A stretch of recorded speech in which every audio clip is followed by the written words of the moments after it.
Welcome to another edition of The Roundtable. My name is Paul Dingerman. I host this program. We are glad that you are along. As you know, on this program, we normally interview leaders in their fields, whether they be congresspeople, congressmen, like Congressman Miller or Phil Pablo, or politicians or city leaders. Today, we've got some leaders in a totally different field, and that is in wonderful work with our waters in the Blue Water area. I want to welcome to the show Kathy Johnson. Nice to see you, Kathy, and welcome. And Greg Lashbrook. You guys are together as a team, and you have a wonderful topic, which is underwater diving and artistry. And talk to me about how you got started and what kind of things you do. Well, thank you very much for having us today. We appreciate it. It's very nice. We've been working in fresh water for many years. I grew up in St.Clair myself. Grew up on the river. So and met Greg actually in dive class. He was one of the instructors when I took it. Oh my God! So that's how we basically met, and my very first dive was behind my parents' house and under the dock, and with Greg took me down, and so that sort of started our love of the fresh water. But we really love fish, and that's where we sort of kind of got different from most of the professional shooters in the lakes. They really specialize in shipwrecks. Yes, and there's a lot of interest in that. Yes, that's pretty much what the Great Lakes has been known for in recreational diving, and we've been trying to kind of promote it from the other aspect that you don't have to spend $3,000 to go to the Caribbean to feed fish. You can actually just jump in right here anywhere and feed some bass or feed some rainbow trout, and it's just as much fun. So are they friendly, or do they like people? Yep, they really do. Yep, they're fish are fish. So a lot of people think that fish are. I always say they're a little bit more like cats than dogs. Oh, really? Okay, because they're a little sheepish. They're a little more skittish. Yeah, and a little more finicky even. Yes. So for food and things, when we feed them, we find that most people would think, well, like night crawlers, you could just feed night crawlers and any fish would take it, but that's not true. So like steelhead and some of those, they'll only eat shrimp. That's what we found is we feed them shrimp. And then we have like the smallmouth that we feed night crawlers to. And then we even we'll take in food from like the fish stores sometimes, right. and use that even for little minnows and things. So how long have you been doing this? A long time. Greg's been diving 46 years. 46 years. You don't look old enough. You started when you were about 4 years old. Well, not quite, but 15. So 15? Yeah. And where did you start your diving? Up in Port Huron? Yeah, from Don Evans. Actually, I took the course in Marine City at the Marine City High School pool. Really? Yeah, and Don was the instructor. And that had to be a brand new pool at that point. Oh yeah, it was great. Yeah. And then I just came back and started working with the classes for about 15 years or so, and met Kathy, and we ended up like we actually got engaged underwater. Oh, wonderful! And we had an underwater wedding. That's wonderful. So yeah, it's been kind of all underwater. Did our mutual friend, he was the one that married you? No, but Larry McElroy. Larry McElroy. Yeah, he was the captain, boat captain. So we went out on the wreck of the Sport, which is just off Lexington, and he ran our boat, and then we had there was about 19 divers that were down, so there was another. Did you hold the reception down there too? Yeah, no, thankfully we had a big beach party back on shore. So, but yeah, our families were all there, and we did. The judge went down with us, and we broadcast the ceremony back to the surface. All the boats. That's super. That's super. Yeah, it was fun. Greg, you do it commercially. You dive as a camera person, and then you've turned some of that interest into becoming an artist. Talk to me about those things. Yeah, I do. I spend so much time underwater that you see a lot of old metal and driftwood and things like that, and all the lead from the fishermen, and I just kind of pick that up and bring it home and try and make something. I'm going to hold this one up. Cool. Talk to me about what this is. That's just a little piece of driftwood with actually a broken piece of pottery that. Maybe if guys can get camera three on this. There you go. Thank you. Oh yeah, and yeah, it's just basically a broken piece of pottery that I found, and then I sandblasted into whatever kind of shape I want, usually fish. And This is really, really light too. it really is, yeah, it's amazing. Some of the other work I do is very, very heavy because I get a lot of the metal out of the water. Have you got that and, one handy here? It's Yeah, right grab the there. mask. Yeah, that Yeah, goes sort of the you can go there. opposite direction. He's going to go the opposite direction there, but he's going to get something I think is really amazing, and we'll hold it up here. Talk to me about this fellow.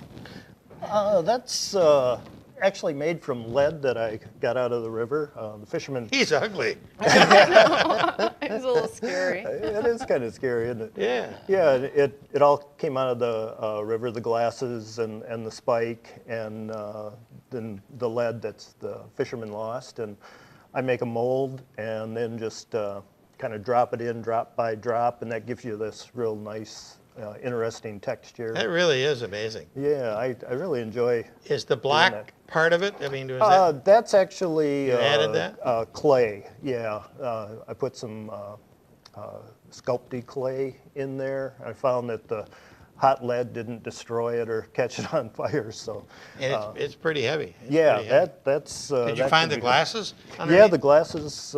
Yeah, everything kind of comes from underwater. So. So your videography underwater, do you do your own production for your own satisfaction, or is it commercial, or what kind of things do you do? Commercial. Well, yeah, we do both. I mean, it is for our own pleasure Right. because we do love it. But yes, we work professionally. That's what we do. We're professional shooters. Okay. And we, for many, many years, we worked almost exclusively with research organizations. Okay. So the DNR, Fish and Wildlife, EPA, all the different organizations that are working very hard to protect our You'd get assignments resources. from them? They would get grants, and they would put us in their grants, and then we would work with them, usually in support. So, for example, in Algonac, there was a spot that was kind of, the locals all knew it as the Sturgeon Hole, right? We had all of us who live here, we were familiar with it. But the researchers wanted to be able to document it and really, write up some research papers on it. And so one of the things that they need is they can get word of mouth from people, but until you find an actual fertilized egg on the bottom, you can't say where exactly is the spawn site. So that's what they hired us to do. So they hired us to literally come down and search the bottom to find where exactly are they spawning. And then, So the locals had said there's a hole there, and that's where we think. right. But then they sent you down with your cameras and. Right. And, And our natural observations is sort of our specialty and behavior. Because for many years, and even for people like National Geographic, we sell to Geo, we sell to the Discovery Channel, so we work with national broadcasters now as well. The good news is there's this a big surge coming that we felt like for years we couldn't have sold anything to National Geographic. Nobody cared about freshwater. It wasn't on the radar. Now it is, and it's becoming more popular. So that's Why exciting. is it on the radar? Because of. I think people are starting to realize the importance of it as a resource, and they're starting to realize that, and especially for us as Midwesterners, we are sitting on one of the largest, sources in the world, right? That's a global resource, and we're going to need to manage it very carefully. I just, today driving along, I was listening to NPR, and they had a report from California about desalinization of water in order to grow things in California and how expensive it is, and what an important source fresh water is. Absolutely. And that was one of the things, I think it was probably about a decade ago, when I started hearing things like them talking about, piping water to Arizona, right? That just is pretty terrifying to me because I think, we could drain the Great Lakes very quickly, to water the desert, basically. And I don't think that's what they did with the Colorado River, to be perfectly honest. I mean, if you look at that system, it was mismanaged and now there's no water left. So really don't want to see that happen to the Great Lakes. And I think that if people only see this area as like a drinking fountain, if that's its only value, then it's a different perception, and we're trying to show it as an ecosystem, as this healthy, beautiful, wonderful place. So, and I actually even brought some video footage if they wanted to. Let's see that. Show a clip of it. Yeah. Which one would you like up first? Start the first one, it'll be fine. And There you go. so these are this is some footage that we took to Chicago recently to show at a big film festival. And what I tried to do this year was just pull really wide angle shots, the sort of the majestic things that when people see these things, they think of the ocean. Right. And then this is one of our special projects. This is a sturgeon release that's been a really successful restoration project that we've been working with them. It's done by a tribal group over in Manistee, the Little River Band. And this is Greg, and I just love this clip because it's like the little baby sturgeon just goes right into his hand. Yeah, yeah. And then he doesn't even want to leave. So, they're just they're really cool. So The sturgeon, we'll get into sturgeon and sturgeon festival. They get huge though, don't they? they do, and that's what's interesting is that by that size, actually, they're fairly safe.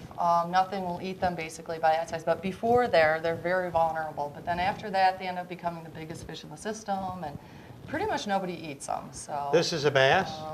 Yep, this is the bass. So this is the second clip, and yeah, this is just another example. This, muskie. We kind of just try to put in a wide variety. Yellow perch. These are salmon. Salmon runs are a wonderful experience. Oh, there's a big adult sturgeon. And again, they're beautiful. Wow, look at that. And everything down to sometimes people focus so much on the big fish. It's the bait fish that count, or even like we do a lot with turtles and frogs because again, our peers that come to these shows they go to Galapagos and they show sharks and then they show turtles on shore. So we want to show, rainbow darters. And, Those are in the Great Lakes? Yes, those are in the Great Lakes. Mud puppy, a lot of people have misconceptions about mud puppies. They're not harmful in any way. Gobies around rainbow darters again. So just really trying to kind of show the variety of life that we have here, which people don't realize. And that's fun, that's stocking. We decided we wanted to try to shoot them stocking fish, and took us a long time to get those shots. Yes. We had to try, and that's what you get after they're grown up, is these big, beautiful runs of salmon. And the sport fish, too, industry here is just booming. With the Bassmasters have been starting to come in and do tournaments here. And so, Greg, I compliment you as a videographer myself about the color and the light and what beauty there was in those pictures that you took. Oh, thank you. It must be very painstaking to get the right angle and they're moving, you're moving. Yeah, the current really keeps it quite exciting for the cameraman, especially when you're doing the sturgeon because we're usually in around 60 to 70 foot of water and like 100 yards from shore, and freighters are going over your head, and these currents kind of whip around the wreck that we're by, and sometimes a whirlpool comes swooping in and you just got to hold on for dear life until it passes, and then you can keep on, filming. But the sturgeon, they're hardly affected at all. They're hardly working. Their tails wiggle a little bit, but clutching rocks, yeah, and you look over and there's sturgeon just sitting there. oh yeah, we got to hold on for dear life a lot of times, and they're just going about their joyful time here. So. The people of the Blue Water area do not realize the population of sturgeon, and you guys were very instrumental in getting some interest in it a couple of years ago. Talk to me about that whole process. It kind of came out of the Algonac project, actually, because there's only really 2 places in the river that year-round, like meaning in August, that you can jump in the river and probably see a sturgeon, and that's in the deep hole in Algonac and right by the spawning grounds. And the other place is right under the Blue Water bridges. So we just kind of thought about it and thought, well, if they're spawning down there where they're always there, maybe then they're spawning up here, and really nobody had checked up in the Blue Water area. We'd been diving up there for 20 years and missed it ourselves. It's only a 5-day, it's a 5-day event. So if you miss it, you have to wait 360 for it to happen again. Right. And it happens when the water's fairly cold, in the low 50s degrees. So we tended to start diving when the water was more like in the upper 50s. Missed it by about 2 weeks for about 20 years. Oh. Literally. So, and we just backed up our, when we jumped in and, jumped in after working in Algonac, jumped in under the Blue Water Bridge, and we were just unbelievable. Like literally tens of thousands of sturgeon come in. See, down that's the there, figure so I don't think just people amazing. totally They can't really grasp. don't get. Yeah, it's the largest remaining in the entire Great Lakes Basin. So I mean, and our sturgeon are feeding Ontario did a project with U.S. Fish and Wildlife where they tagged a sturgeon under the Blue Water Bridge. It was a male. He left here, he swam all the way up Lake Huron, across the Straits of Mackinac, and over into Green Bay. And he spent 2 years in Green Bay. And then he came back across the Straits of Mackinac and down, but he didn't come here, he went to Saginaw Bay.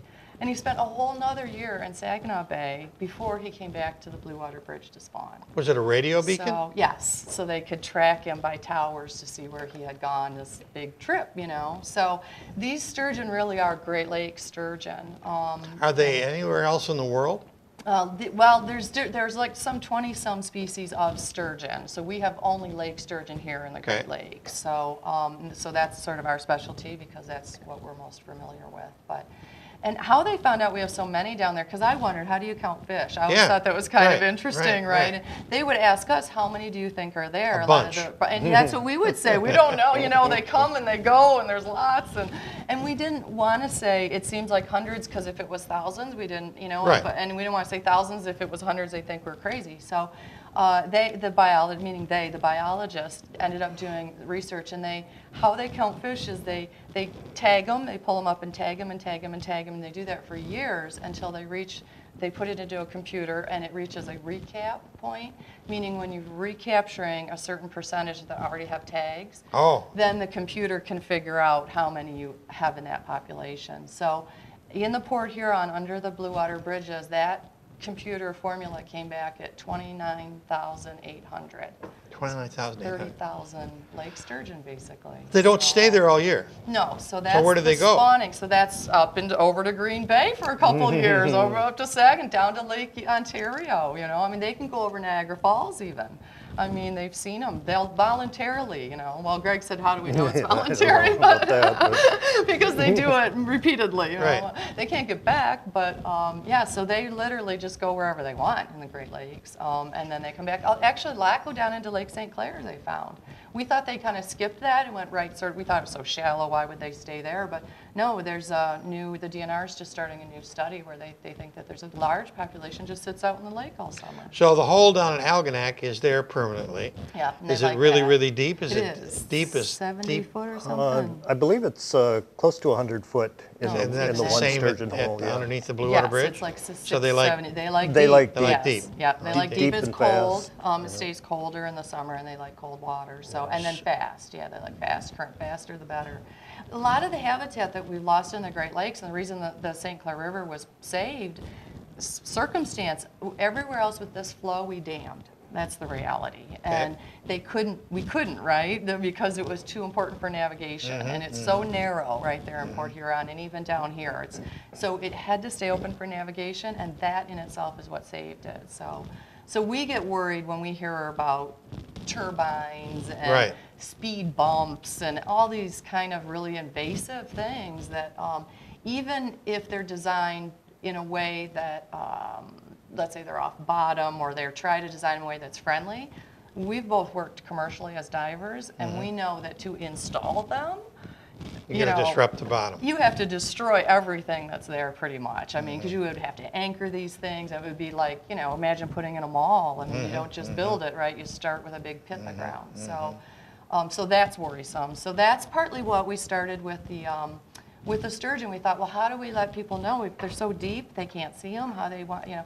So because we film, we thought, well, it sounded kind of simple initially. It was like a keep it simple, you know, stupid moment, right? Right. Where it was like, let's just load, you know, people up and take them out on a boat, and Greg will just jump in with a live camera, and we'll just show it to them on live screens, and you know, and they can have that personal experience, you know. So it's different. So it's working. This year at the Sturgeon Festival, we'll have we're going to do 3 this year, and 3 trips? 3 trips, yep. And the boat holds 100 people, so there'll be 300, and that'll put us at almost 1,000 in the last few years that we've been able It's to the reach. Huron Lady, I think you take. Yep, Huron Lady 2. And yeah. is there a ticket price, or how do you? Yep, you can go to her website, the Huron Lady 2's website. You can also go to the Blue Water Sturgeon Festival website, and there's a link that'll take you over. So, yep, you can buy tickets, and they're, sort of every hour or two. There's, and they start at 10 in the morning, kind of go to about 1 in the afternoon. But there's only So- 5 days we can do it.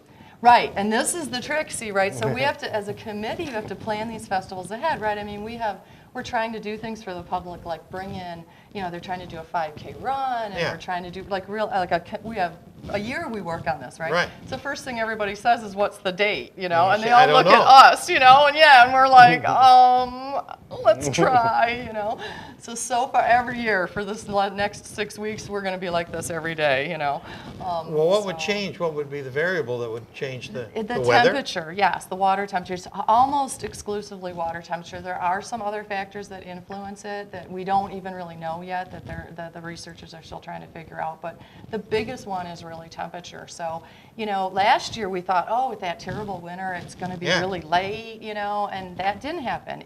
They came, the water. Same day. Yeah, it heated up just like it should. It came up to the low 50s, very on schedule, sort of, if you will, by the 1st of June. But then it stayed there, and people who live on the lake will probably tell you it never really got warm last summer. By August, when it's usually 70, it was still like in the low 60s. So it didn't seem to affect their spawn because they didn't mind. They came in early, but it didn't ever really get warm. So I don't know now. This year again, it's been another really cold winter, a lot of ice flowing. So we'll see. We don't know until the week before. We know we start. Diving, yeah. temperature. So we're in, Greg will Do be you see in. them start to arrive? Yes, so we know they start staging, it's called staging, and Okay. they start arriving a good week ahead usually. So the boys arrive first, of course, they're always. I'm not getting into that. They don't want to miss anything, and then the females are the ones that decide. It's very interesting. We don't know why, but I've been on bottom and had a female right in front of me. And she was ripe. She was ready to spawn. A male came in. The male struck her on her side, and that triggers the spawn. So he struck her. He spawned, and he released milk. And she did not release eggs. She did not spawn. And she just moved sort of aside. She moved like 6 foot over there. And within minutes, another male came in from the other side, struck her, and they did spawn, and she did release eggs. So I didn't see any difference between them. They both look like pretty good sturgeon guys to me, but. So after they drop the eggs, Yeah. how long does it take for the eggs to mature? It's an interesting process, and that's something too that people can learn if they come to the festival. But and we have some on our own website and our Facebook page and our YouTube. But pretty much the eggs themselves, in about a week they hatch. But they can't swim. They're completely useless little fish. They have a big yolk sac, and so that's why they need to be on gravel, and that's why the female's very particular about the bottom when she spawns. And so they burrow down into the gravel, and they live there for another week. And then they figured out this really sort of amazing thing, or evolved, however you want to look at it, that how at night, like when the squirrels and things kind of calm down and go to sleep, but like the owls aren't out yet hunting, there's that little window, right? Well, it's the same underwater. Your daytime species go to sleep, but your nocturnal predators aren't awake. And they've figured out, these little fish figured out, it's from like 10, 11 p.m. to like 1 in the morning. And so they drift, and so they pop up out of the gravel at that time, and they zoom downstream to the nursery, which here would be like our marsh, our flats. And so that's why we have such a healthy population. You got to have these two connectors, right? So we have this great healthy population of adults who are spawning, and that's great. We need to protect it. But you also need to have that healthy downstream nursery where they can grow up and they can get stronger and So be they grow up in protected. the St. John Flats. Yeah, and so we're pretty sure, and we haven't been able to identify really a good solid, like to be able to even say, like, don't anybody mess with this spot. Right. But we're sure that that's where they're utilizing, and Lake St. Clair too, because it's nice and shallow. Absolutely So. amazing. Yeah, and that together makes it a really successful sturgeon, system. So approximately when is the date? of the Sturgeon Yeah, Festival? the festival's May 30th this year, Okay, so okay. it will be the 30th, and we will go out. So the good thing is that the biologists, the U.S. Fish and Wildlife Service in particular, still does a lot of capturing and tagging in the area. So like Friday, they're going to take out a bunch of the school children. And what they'll do is go up, and the researchers will pull up some fish for them and tag them. By then, there'll be fish in. And whether they're on the full spawn or not is, It's like a convention. It is, exactly right. They're there. And because we have a permanent resident population, meaning we always have sturgeon in Port Huron, there's a couple spots that Greg knows where, he can pretty much almost always see one anyway, So the bigger trick is the visibility. That's the one thing that we don't have. We know end of May there should probably be sturgeon in the river. We're pretty solid on that. But if we can see them or not is going to be the trick. And that would be affected by Weather. winds and waves and weather. Yes, absolutely, because we're right Whether at the the bottom bottom is of the lake. stirred up. And you can imagine when the north winds come in, they stir up the beach, Yeah. and then that sand just all comes right into the river. So, and You then guys it's really just, have an interesting life. There's a website, if Logan will throw up your website, which is www.gregoryad.com. Gregory AD, there it is right there. And people can look for further information or get your names and numbers if they want to contact you about some underwater diving or whatever. Interesting people. I love this guy. He's does he have a name? No, you can name him if you Mr. like. Lead? No, I won't name him, but he's a Maybe sharp- Spike, I don't Spike? know. That'd be a Yeah. good, Oh, that'd be a good the one. spike in his head. Yeah. Well, I really appreciate you coming in, and thank you. Well, thanks honor for to having meet us. both of you, and certainly very do much. wonderful work for the Blue Water area and really for the world. So congratulations. Thank you very Thank you. much. Thank you very job. much. We'll have you back after the Sturgeon Festival and find out how many good. showed up. Yeah, sounds Yeah. good. That's about it for this edition of the Roundtable. Thanks very much for tuning in. Until next time, I'm Paul Dingle. See you soon.